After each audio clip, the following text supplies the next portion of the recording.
भजोरे भैया राम गोविंद हरि, साधन कछ नहीं लागे न जब तप और खर्चत न गठरी। कबीरदास जी कह रहे हैं कि राम गोविंद हरि को भजो। इनको भजने के लिए आपको किसी स्थान विशेष पर जाने की आवश्यकता नहीं है, कोई विशेष रूप धारण करने की भी आवश्यकता नहीं है। संतति संपत्ति सुख के कारण इनसों भूल परी। इनसे भूल क्यों हुई है? कबीरदास जी कह रहे हैं कि हम भगवान को क्यों भूल गए हैं? संतान और संपत्ति के सुख के कारण, यानी मैं और मेरा के कारण। जैसे तुलसीदास जी रामचरितमानस में कहते हैं कि मैं और मोर तोरते माया यही बस की ने जीव निकाया, गो गोचर जहाँ लग मन जाई सो सब माया जान ही भाई।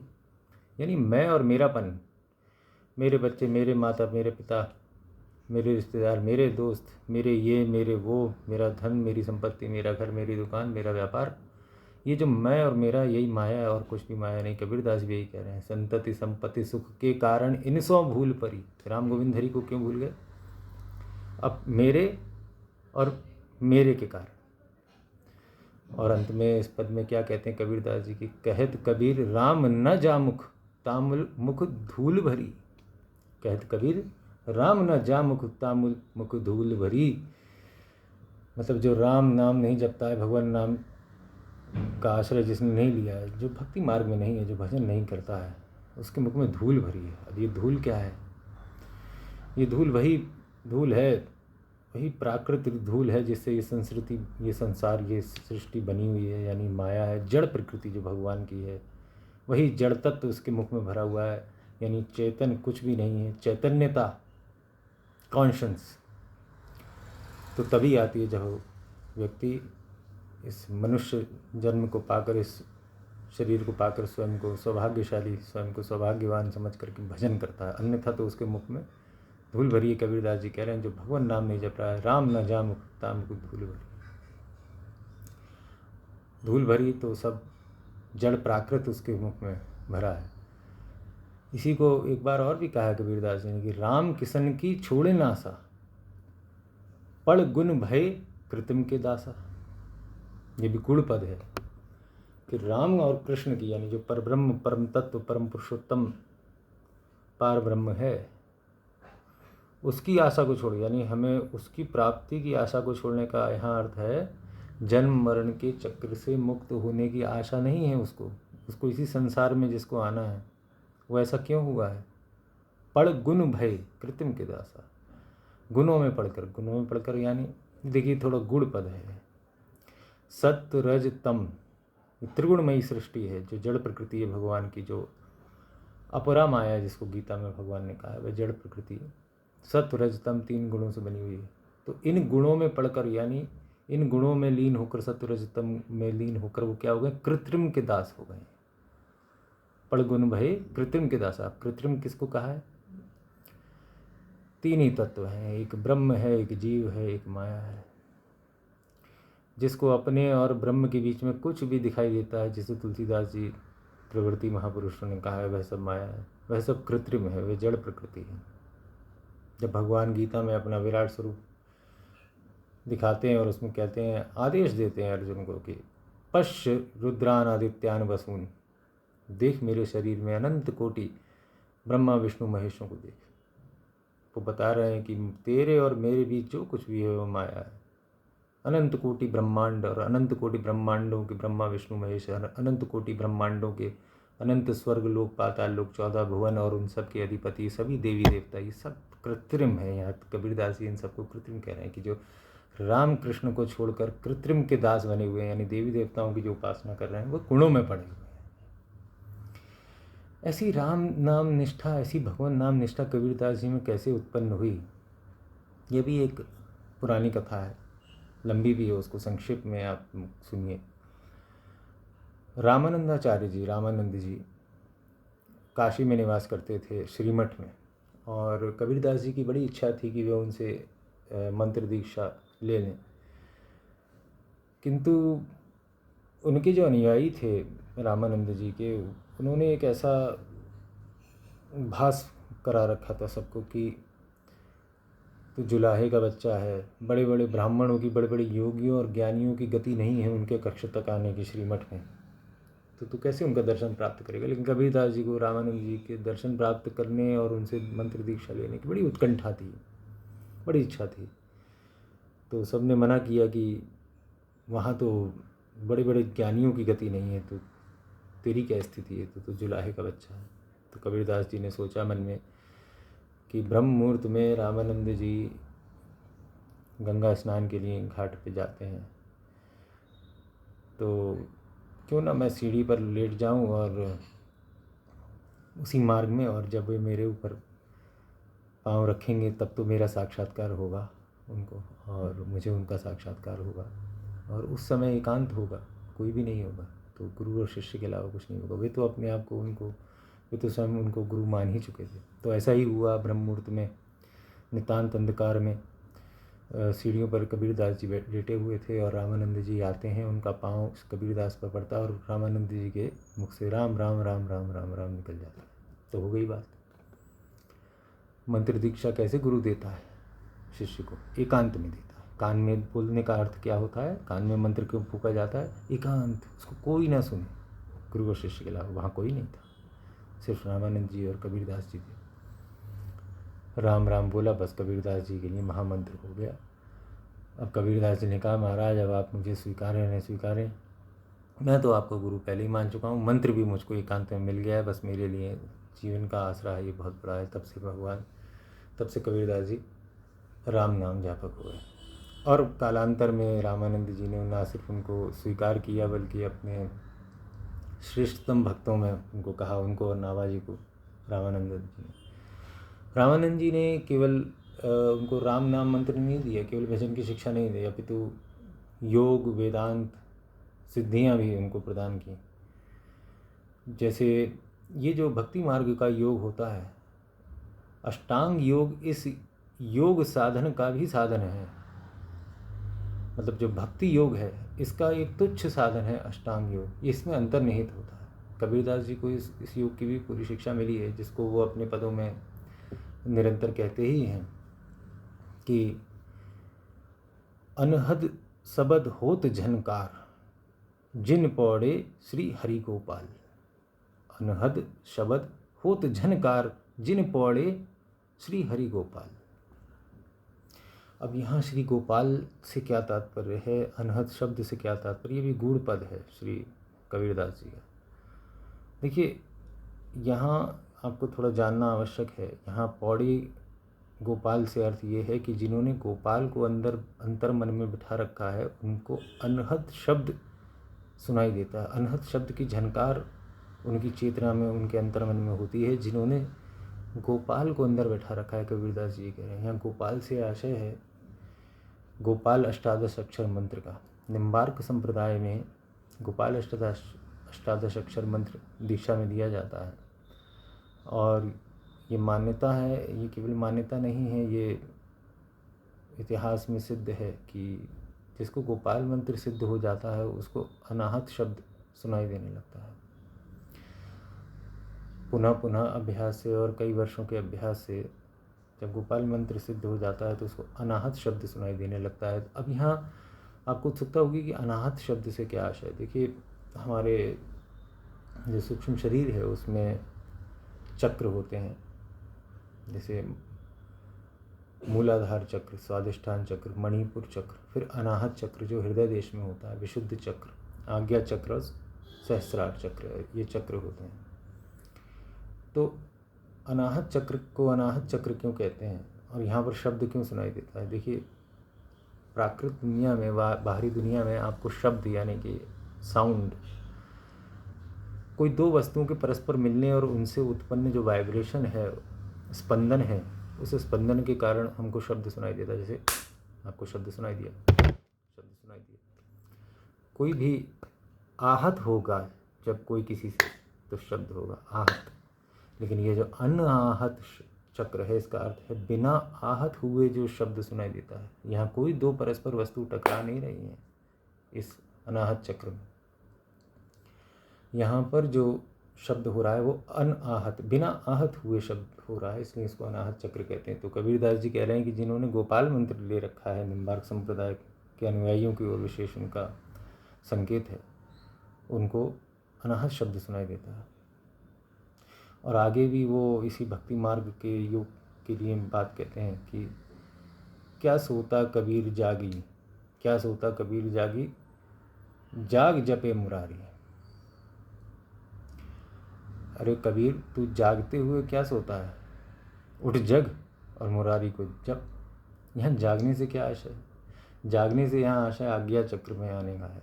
जब भक्ति करते करते हम जो भी नाम जप मंत्र साधन कर रहे हैं वो इतना सिद्ध हो जाए कि हमारे आज्ञा चक्र में स्वतः स्थापित हो जाने लगे, तब जीव जाग जाता। और जागने का यहाँ क्या अर्थ है? जागे जपे मुरारी कह रहे हैं कि श्री कृष्ण को भज कबीर। यहाँ जागने का क्या आशय है? तो फिर मैं रामचरितमानस की ओर आपको ले चलता हूँ। मोह निशा सब सोवन हारा, देखिए प्रपंच अनेक प्रकारा। जो ये मोह रूपी रात्रि है, यानी अविद्या की जो चादर है, जिससे हम केवल जड़ प्रकृति को देख पा रहे हैं, ब्रह्म के स्वरूप को नहीं देख पा रहे हैं, सिया राम में सब जग जानी नहीं जान पा रहे हैं, तब तक क्या होता है? मोह निशा में सो रहे हैं, यानी मोह रूपी रात्रि में सो रहे हैं। मोह निशा सब सोवनहारा, सब सो रहे हैं। देखिए प्रपंच अनेक प्रकार, इस प्रपंच को ही अनेक प्रकार के देख रहे हैं, ब्रह्म को देख ही नहीं रहे। और जागे कब? जब जीव, जब आज्ञा चक्र में मंत्र स्थापित होगा। जानिए तब ही जीव जब जागा, जब सब विषय विलास विरागा। यानी जब वैराग्य होने लगे, सारे विषय विलास से की इच्छा ना करे, सब विषय विलास धूल के समान दिखने लगे, तब समझिए कि जीव जाग गया है। यानी साधन जो है आपका भजन साधन वह आज्ञा चक्र में पहुंच गया है। और तब क्या होगा? जानिए तब ही जीव जब जागा, जब सब विषय विलास विरागा। होई विवेक मोह भ्रम भागा, तब रघुनाथ चरण अनुरागा। क्रम है पूरा। तो इसीलिए कबीरदास जी कह रहे हैं कि जब जाग गया है तू, सोते हुए जागते हुए क्यों सो रहा है? जाग और जप मुरारी, श्री कृष्ण को भज, अब तू जाग चुका है। तो यही क्रम है जो तुलसीदास जी ने भी रामचरितमानस में कालांतर में दिखाया। तो ये योग जो है भक्ति योग, इस भक्ति योग के भीतर ही अष्टांग योग होता है। यहाँ साधक को बाह्य रूप से जो अष्टांग योग है, जिसमें यम नियम आसन प्राणायाम प्रत्याहार धारणा ध्यान समाधि जो का जो क्रम है, उसको फिजिकली यानी भौतिक रूप से प्राकृत रूप से बाह्य रूप से करने की आवश्यकता नहीं होती। केवल उसका जो भजन साधन है, भगवान के प्रति जो शरणागति का भाव है, वह उसकी कुंडलिनी को स्वतः ही जागृत कर देता है। मूलाधार से ऊपर उठाते उठाते अनाहत चक्र, आज्ञा चक्र, विशुद्ध चक्र, आज्ञा चक्र और सहस्रार तक ले जाता है। जब सहस्रार से जीव जाता है तो गोलोक धाम को प्राप्त हो जाता है। तो ये पैरेलल ही, समानांतर ही एक प्रक्रिया चलती है। इसको विशेष रूप से अलग से केवल योगियों का ये मार्ग नहीं है। केवल योगी जो है वो तो अपने बल पर है, जो केवल जिसे योगी कहते हैं, जो भजन साधन में नहीं है। केवल योगी जो है वह तो अपने बल पर है, उसमें अभिमान है अपने बल का। वह हम ब्रह्मास्मि के मद में चूर है, इसलिए उसका पतन भी आवश्यक है। एक गति को प्राप्त करके वहाँ से भी पतित होता देखा गया है। लेकिन भजन मार्गी, भक्ति मार्गी जो है, उसके पतन का कोई कारण नहीं है। जैसे गीता में भगवान 9वें अध्याय के 31वें श्लोक में कहते हैं, ना मे भक्त प्रणश्यति अर्जुन, मेरे भक्त का कभी नाश नहीं होता। क्यों? क्योंकि उसने मेरा आलम्बन लिया हुआ है। ये जो भक्ति योग है ये अपने दम पर नहीं है, अपने बल पर नहीं है। हम क्या हैं? ईश्वर अंश जीव अविनाशी, केवल अंश मात्र है, एक बूंद है सागर की। जो स्वरूप में तो वही है, गुण में तो वही है, लेकिन आकार में तो वो नहीं, सामर्थ्य में तो वो नहीं, शक्ति में तो वो नहीं, सार्वभौमिकता में तो वो नहीं है। तो अपने बल पर हम कितना चलेंगे? पतन तो होना निश्चित है। भक्ति मार्ग में जो साधक है वह भगवान के बल पर चलता है, तो उसका कभी नाश हो ही नहीं सकता। हम अपने बल पर हैं ही नहीं, हम भगवान के बल पर हैं। तो ये योग के कुछ पद हैं कबीरदास जी के। सिद्धियों के विषय में भी कबीरदास जी कहते हैं कि अष्ट सिद्धि नवनिधि नाम मझारी, कहे कबीर भजी चरण मुरारी। यानी ये 8 सिद्धि और 9 निधियाँ जो हैं, ये नाम मझारी, भगवान नाम जप में ही ये सभी सिद्धियाँ हैं। कबीरदास जी कह रहे हैं ये अलग से कोई सिद्धि नहीं है। जो उनके गुरु रामानंद जी ने नाम दिया, उसमें जब दृढ़ निष्ठा और विश्वास हुआ तब उनको सिद्धियाँ भी प्राप्त हुई हैं। कबीरदास जी को इस पद से प्राप्त हो रहा है, तभी तो वो कह रहे हैं अष्ट सिद्धि नवनिधि नाम मझारी, कहे कबीर जब भी चरण मुरारी। मुरारी श्री कृष्ण के चरण को जो भजेगा, उनकी लीलाओं का, उनके रूप का, उनके जन का, उनके धाम का, उनके पार्षदों का जो ध्यान करेगा, उसको अष्ट सिद्धियाँ नवनिधियाँ प्राप्त हो जाएंगी। और कहत कबीर हमको दुख भारी, बिन दर्शन कैसे जीवे मुरारी।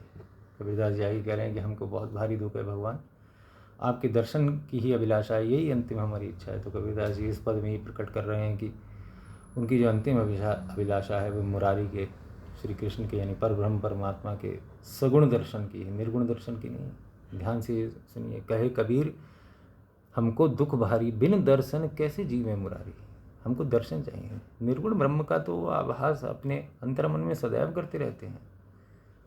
इस आत्मा और परमात्मा का भेद अद्वैत तो निरंतर उसका भान कर रहे हैं, निरंतर उसका अनुभव कर रहे हैं, उसकी अनुभूति उनके भीतर निरंतर है। लेकिन यहाँ जो तड़प है, यहाँ जो तरस है, यहाँ जो इच्छा है, तीव्र अभिलाषा और उत्कंठा है, वह तो भगवान के सगुण रूप के दर्शन की है। स्वयं उस पद में बता रहे हैं। इसी प्रकार वेदांत जो कबीरदास जी का है वह भी बहुत ही रुचिकर है। कबीरदास जी कहते हैं कि ब्रह्म का स्वरूप बताते हुए कहते हैं, एक राम दशरथ के खेले, एक राम घटघट में मेले, एक राम का जगत पसारा और एक राम सबहू से न्यारा। यानी 4 पाद बताए हैं ब्रह्म के कबीरदास जी ने। अब जिन लोगों ने वेदांत को भली प्रकार पढ़ा है, अद्वैत वेदांत को, तो वे इस बात से परिचित होंगे कि जो निम्बार्काचार्य का अद्वैत वेदांत है, जिसमें ब्रह्म के 4 पाद बताए जाते हैं, उसमें से एक जीव ब्रह्म, जो जीव है वो भगवान का शक्ति रूप अंश है। एक जगत ब्रह्म, जो ये जड़ प्रकृति संसार हमको दिखाई दे रहा है, ये भी भगवान का शक्ति रूप अंश है, ये भी जगत ब्रह्म है, यानी जीव ब्रह्म जगत ब्रह्म। तीसरा आता है परमात्मा, यानी एक ही जो आत्मा है, सूर्य का जो एक प्रकाश है, जो अलग अलग घड़े में अलग अलग सूर्य की तरह चमक रहा है, यानी मेरी आत्मा अलग और आपकी आत्मा अलग दिख रही, वास्तवता तो एक ही आत्मा है जिसको परमात्मा कहते हैं। जिस प्रकार सूर्य के प्रकाश में अलग अलग घड़े रखे हों और उन घड़ों में के जल में प्रत्येक घड़े में अलग अलग सूर्य दिखाई देता हो, किंतु सूर्य तो एक ही है। कह सकते हैं कि इस घड़े का सूर्य अलग, इस घड़े का सूर्य अलग, इस घड़े का सूर्य अलग, इस घड़े का सूर्य अलग, लेकिन वस्तुतः तो सूर्य रश्मियाँ एक ही हैं। उसी प्रकार ये आत्मा है। मेरी आत्मा आपकी आत्मा हम पृथक ही कहने के लिए हैं, क्योंकि इस घटाकाश में जो शरीर रूपी घटाकाश है, इसमें उसी परमात्मा के सूर्य का दिव्य प्रकाश अलग अलग भास रहा है, किंतु है तो वो एक ही प्रकाश। तो ये तीसरा पाद होता है परमात्मा, ये निम्बार्क वेदांत की बात है। और चौथा जो अंग है, जो चौथा ब्रह्म का स्वरूप है, वो होता है ईश्वर, यानी इन सब से पृथक ईश्वर, जो गोलोक में, वैकुंठ में, साकेत में, अपने धाम में, ब्रह्मलोक में निवास करता है, जो वहाँ से सब कुछ नियंत्रित कर रहा है, सबका पालन कर रहा है, सबकी ओर दृष्टि भी रख रहा है। यानी ये कुम्हार ऐसा है जो स्वयं मिट्टी का बना हुआ है, उसने अपनी मिट्टी से एक मिट्टी का किला, एक बर्तन बनाया है, जो स्वयं इस मिट्टी से पृथक भी है, लेकिन उस मिट्टी और कुम्हार के अतिरिक्त भी कुछ नहीं है। इसी निम्बार्क वेदांत को, ब्रह्म के 4 पाद को कबीरदास जी ने इस तरह कहा है कि एक राम दशरथ के खेले, एक राम घटघट में मेले, एक राम का जगत पसारा और एक राम सबहू से न्यारा। तो ये कबीरदास जी का वेदांत है, जो कि निम्बार्काचार्य के वेदांत पर आधारित है। अब एक और हम बहुत सुंदर पद कबीरदास जी का देखते हैं, उनकी वैष्णवता, उनकी जो रामकृष्ण के प्रति जो उनका समर्पण, उनकी शरणागति है, उसको बहुत ही सुंदर पद है कबीरदास जी का कि हमारा धन माधव गोविंद धरनी धर, रहे सार धन कहिए, जो सुख प्रभु गोविंद की सेवा, सो सुख राज न लइए। यानी सिर्फ भगवान की सेवा के अतिरिक्त जो कोई राज भी उनको दे दे, कोई धन वैभव संपत्ति सब दे दे, उससे उन्हें कोई मतलब नहीं। उनका धन तो क्या है, गोविंद माधव मुरारी है। यह धन कारण शिव सनकादिक खोजत भय उदासी। कह रहे हैं मेरा धन वो है, जो मुझे धन प्राप्त हुआ है, पर ब्रह्म का साक्षात्कार हुआ है, वो धन है जिसको शिव ब्रह्मा सनकादिक भी खोजते खोजते महान तपस्वी, महान उदासीन हो गए। कौन सा धन है? हमारा धन माधव गोविंद मुरारी धरनीधर, मन मुकुंद जिह्वा नारायण, परे न जम की फांसी। अगर मन मुकुंद में लगा हुआ है, यानी श्री कृष्ण में, भगवान में लगा हुआ है, और जिह्वा नारायण, सदैव उनके नाम का जाप जिह्वा करती रहती, तो पड़े न जम की फांसी। तो उसको पकड़ने के लिए जम नहीं आते हैं। वह तो इस संसार चक्र से, संस्कृति चक्र से, जन्म मरण के दुष्चक्र से पार हो जाता है। और कैसे स्तुति कर रहे हैं अपने इष्ट देव की कबीरदास जी, शेष नाग जाके गरुड़ समाना। चरण कमल कमला नहीं जाना, कहे कबीर सो भर में नाही, निज जन बैठे हरि की छाई। यानी जिनके चरण कमला दबा रहे हैं, जो शेष नाग पर विराजमान हैं, जो इस क्षीर सागर में शेष कारणार्णव शाही में विराजमान श्री महाविष्णु श्री नारायण है, उनके जब छाँ में भक्त बैठ जाता है, यानी उनका आश्रय जब ले लेता है, तो सो भ्रम में नहीं, यानी ये जो माया है ये उसको भ्रमित नहीं करती। माया उसको नहीं भासती है, जगत के लिए माया होती है, उसके लिए कुछ माया नहीं होता, उसके लिए सब कुछ ब्रह्म स्वरूप होता है। आगे कबीरदास जी कहते हैं, मेरा संगी दो जना, एक वैष्णव एक राम।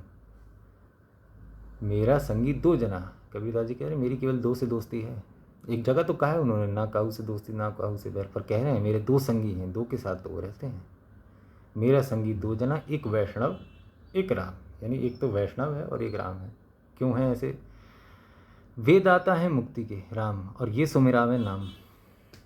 तो मेरा संगी दो जना, एक वैष्णव एक राम, वे दाता है मुक्ति के, कौन? राम, और ये सुमिरावे नाम, वैष्णव यानी संत जन जो उनके गुरु की ओर इनका संकेत है। अब कबीरदास जी के और गूढ़ काव्य की ओर हम लोग प्रस्थान करते हैं। कई लोग ये आक्षेप करते हैं कि कबीरदास जी राम कृष्ण गोविंद हरि के नाम जापक हैं, श्री कृष्ण की को परब्रह्म परम तत्व अपने काव्य में वो स्पष्ट रूप से मानते ही हैं, जैसा कि अभी हमने देखा। लेकिन वृंदावनी भक्ति के ऊपर कबीरदास जी ने क्या लिखा है, तो मैं आपको बताता हूँ कि वृंदावनी रस उपासना के ऊपर कबीरदास जी का क्या मत है। कबीरा कबीरा कहा कहत, चल जमुना के तीर, और एक एक गोपी चरण पर वारों कोटि कबीर। तो कबीरा कबीरा का कहत, चल जमुना के तीर यानी वृंदावन, और एक एक गोपी चरण पर वारों कोटि कबीर, यानी इससे उनका वृंदावनी रसोपासना का मर्म, वृंदावनी रसोपासना के तत्व के की गहराई उनको पूरी तरह ज्ञात है कि जिस रज के लिए, गोपियों की चरण रज के लिए उद्धव ब्रह्मा शिव तरस रहे हैं, शिव विधि उद्धव सबन की यह आशा रहे नित, गुल्म लता है सिर धरें वृंदावन रजनित। तो उस वृंदावन रज को, जिसको शिव ब्रह्मा उद्धव सनकादिक सरीखे ज्ञानी सरीखे तपस्वी अपने सिर पर धारण करना चाह रहे हैं, उसी रज में, उसी रज की महिमा कबीरदास जी गा रहे हैं कि कबीरा कबीरा कहा कह चल जमुना के तीर, और एक एक गोपी चरण पर वारों कोटि कबीर। मेरे जैसे करोड़ों वार दूंगा मैं गोपी चरण पर, क्योंकि उनके नीचे की जो रज है वह उसकी महिमा मैं जानता हूँ, जहाँ नंदलाल खेले हैं, जहाँ राधा कृष्ण जुगल सरकार ने केली करी है। और आगे क्या कहते हैं, अब जो मैं बताने आपको जा रहा हूँ वह गुह्यतम परम गूढ़तम पद है कबीरदास जी का। कबीरा धारा अगम की, सदगुरु दियो बताए। कबीरा धारा, धारा शब्द पर ध्यान दीजिए, अगम की, सदगुरु दियो बताए, उलट ताही पढ़ियो सदा, स्वामी संग लगाए। अब सोचते हैं, इसको भी हम देखते हैं, इसको भी डिकोड करते हैं। कबीरा धारा अगम की, सदगुरु दियो बताए, यानी सदगुरु ने कहा है कि ये जो धारा है ये अगम की है, यानी वहाँ पर किसी की गति नहीं है। उलटता ही पढ़िए सदा, इस धारा को उल्टा करके पढ़ो, यानी धारा का उल्टा क्या हुआ? राधा। स्वामी संग लगाए, और राधा की स्वामी कौन? कृष्ण, यानी राधा कृष्ण जपो, जो कि निम्बार्क संप्रदाय का महामंत्र है। राधे कृष्ण कृष्ण कृष्ण राधे राधे, राधे श्याम श्याम श्याम राधे राधे। यही कबीरदास जी कह रहे हैं कि राधा कृष्ण जपो। सदगुरु ने उनको गुह्यतम उपदेश दिया है राधा कृष्ण जपने का। क्या सुंदर पद है, क्या गूढ़ पद है, क्या सुंदरता है इसकी। कबीरा धारा अगम की, सदगुरु दियो बताए, उलट ताही पढ़िए सदा, स्वामी संग लगाए। अगम की ये धारा जो है उसको उल्टा करके पढ़िए, राधा स्वामी संग लगाए, कृष्ण राधा कृष्ण राधा कृष्ण। तो हम सबको कबीरदास जी की जीवन, उनकी भक्ति मार्ग, उनके भजन, उनके साधन, उनकी जो उपासना पद्धति है, उससे यही शिक्षा मिलती है कि युगल सरकार का नाम जप करना चाहिए, राधे कृष्ण जपना चाहिए, सीताराम जपना चाहिए। तत्व दोनों एक ही हैं। राम कृष्ण दो एक हैं अंतर नहीं निमेष, इनके नयन गंभीर हैं उनके चपल विशेष। बस केवल नयनों का अंतर है, राम के नेत्र थोड़े गंभीर हैं और कृष्ण के नेत्र थोड़े चंचल हैं। लेकिन पर ब्रह्म परम तत्व पुरुषोत्तम कबीरदास जी जानते हैं वो क्या तत्व है, उसी की उपासना उन्होंने की है, उसी की महिमा गाई है। वो परम भक्त हैं, भक्त शिरोमणि हैं कबीरदास। जैसा कि विश्व रूप दिखाने के बाद श्री भगवान ने जब विश्व रूप दिखाया, विराट स्वरूप दिखाया, तो उसके बाद अर्जुन क्या कहता है कि परम ब्रह्म परम धाम पवित्रम परमम भवान पुरुषम शाश्वतम आदि देवम अजम विभुम। ये ऐसा श्लोक है, इसमें केवल भगवान की स्तुति के लिए पर्याय ये विशेषण शब्द उपयुक्त हुए हैं। कोई पूरा सेंटेंस, कोई पूरा वाक्य नहीं है, कोई पूरा फ्रेज नहीं है। परम ब्रह्म परम धाम पवित्रम परमम भवान पुरुषम शाश्वतम आदि देवम अजम विभुम, इसी भाव को कबीरदास जी ने अपने काव्य में प्रकट किया है। वह मुरारी गोपाल राम कृष्ण गोविंद हरि भजने के लिए कह रहे हैं, क्योंकि वे जानते हैं कि परम पुरुषोत्तम पर ब्रह्म परमात्मा तत्व कौन है। और ये जो अंतिम पद मैंने आपको बताया, इसमें तो युगल सरकार राधा कृष्ण की उपासना का ही संदेश कबीरदास जी ने दिया है। तो हम सबको उनसे ये शिक्षा लेनी चाहिए कि हम कृत्रिम के दास न बने, यानी देवी देवताओं की उपासना छोड़ दें, जिसके लिए कबीरदास जी हमको विशेष आग्रह कर रहे हैं, और एक पर ब्रह्म में लीन हो जाएं, उसी का भजन करें। एक परमात्म तत्व जो गीता का परब्रह्म है, जो उपनिषदों का परब्रह्म है, रसौ वै सा एको हम बहुश्याम तद इच्छत एको हम बहुश्याम प्रजायति, जो सर्वम खल्विदम ब्रह्म है वेदों का, वो श्री कृष्ण ही है। और उन्हीं की हम उपासना करें। कबीरदास जी के गूढ़ काव्यों से हमको यही शिक्षा मिलती है। जय जय श्री राधे।